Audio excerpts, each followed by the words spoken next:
Hello everyone, welcome to my channel. अगर आप हमारे चैनल पे नए हैं तो प्लीज हमारे चैनल को सब्सक्राइब कीजिए। सब्सक्राइब करने के बाद इसके साइड में जो बेल आइकन है उस पर प्रेस कीजिए। यहाँ आपको ऑल का ऑप्शन मिलेगा, उस पर सेलेक्ट कीजिए सो दैट हमारे नए वीडियोस की अपडेट आपको मिलती रहेगी। हमारी वीडियोस देखने के बाद उन्हें लाइक कीजिए, शेयर कीजिए सभी के साथ। शेयर करने के बाद प्लीज नीचे जाके कमेंट करके बताइए कि आपको हमारे वीडियोस कैसे लगे। Thank you so much. Good morning दोस्तों, आज हम लोग कक्षा 10 में विषय विज्ञान पाठ 3 धातु एवं अधातु के बारे में पढ़ेंगे। इसमें हमारा टॉपिक है धातुओं का निष्कर्षण। इसके पहले वाले वीडियो में दोस्तों हम लोगों ने एक फ्लो चार्ट पढ़ा था।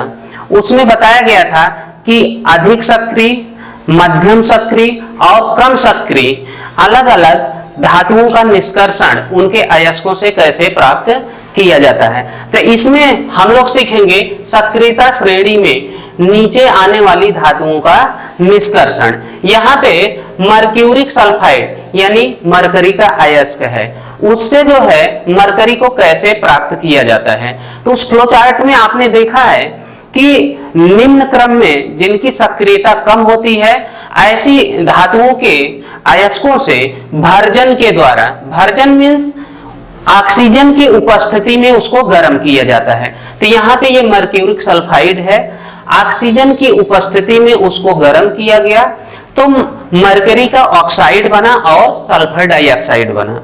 अब इसको और गर्म करने के बाद ये मरकरी का जो ऑक्साइड है वो मरकरी जो लिक्विड यानी द्रव अवस्था में प्राप्त होती है और ऑक्सीजन गैस मुक्त होती है।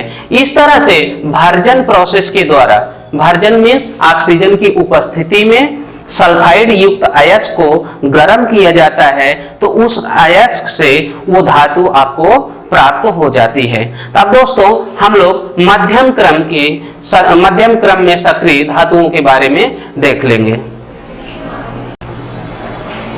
ओके दोस्तों, अब हम लोग बात करेंगे सक्रियता श्रेणी में मध्य में स्थित धातु के अयस्क से धातु का निष्कर्षण।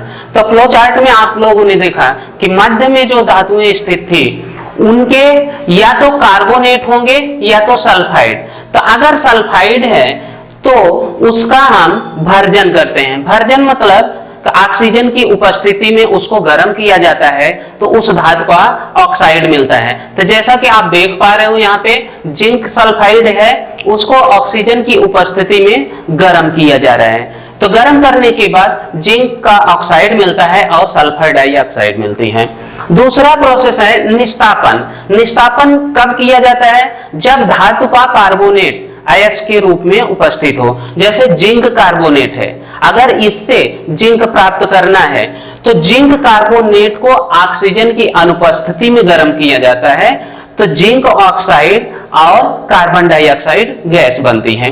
अब दोनों प्रोसेस में, चाहे वो भर्जन हो या निस्तापन, दोनों प्रोसेस में उस धातु का ऑक्साइड मिलता है। अब उस धातु का ऑक्साइड मिला तो उसके बाद उस ऑक्साइड का रिडक्शन कराया जाता है। रिडक्शन का मतलब होता है उसमें से ऑक्सीजन दूर करना।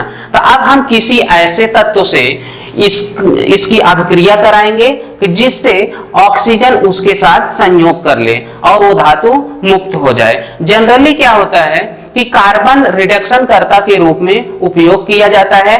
तो जिंक ऑक्साइड है, कार्बन के साथ अभिक्रिया कराई गई और उसको गर्म किया गया तो जिंक मुक्त हो जाता है और कार्बन मोनोऑक्साइड गैस बन जाती है।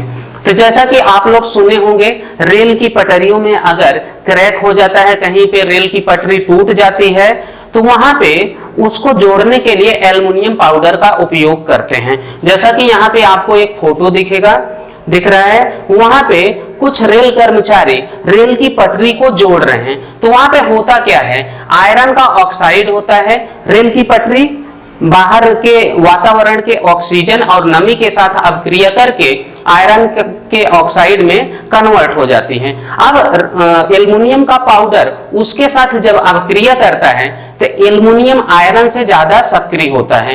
तो वो क्या करता है, उसमें से यानी कि आयरन का जो ऑक्साइड है उसमें से आयरन को हटा देता है। तो ये अभिक्रिया कैसी होती है कि ये अभिक्रिया में ये विस्थापन अभिक्रिया होती है। एल्युमिनियम आयरन को विस्थापित कर देता है। अब विस्थापित करने की वजह से एल्युमिना बन जाता है।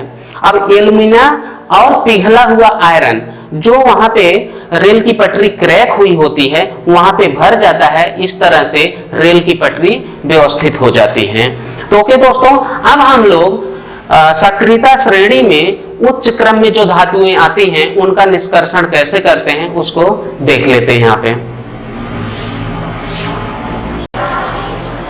ओके दोस्तों, अब हम लोग बात करेंगे सक्रियता श्रेणी में सबसे ऊपर स्थित धातु का निष्कर्षण। मीन्स जो धातुएं बहुत ही ज्यादा सक्रिय हैं उनके ऑक्साइड से उनको प्राप्त करना मुश्किल होता है। मीन्स उनको आसानी से ऑक्सीजन के थ्रू यानी ऑक्सीजन से नहीं हटाया जा सकता, उनका रिडक्शन कराना आसान नहीं होता है।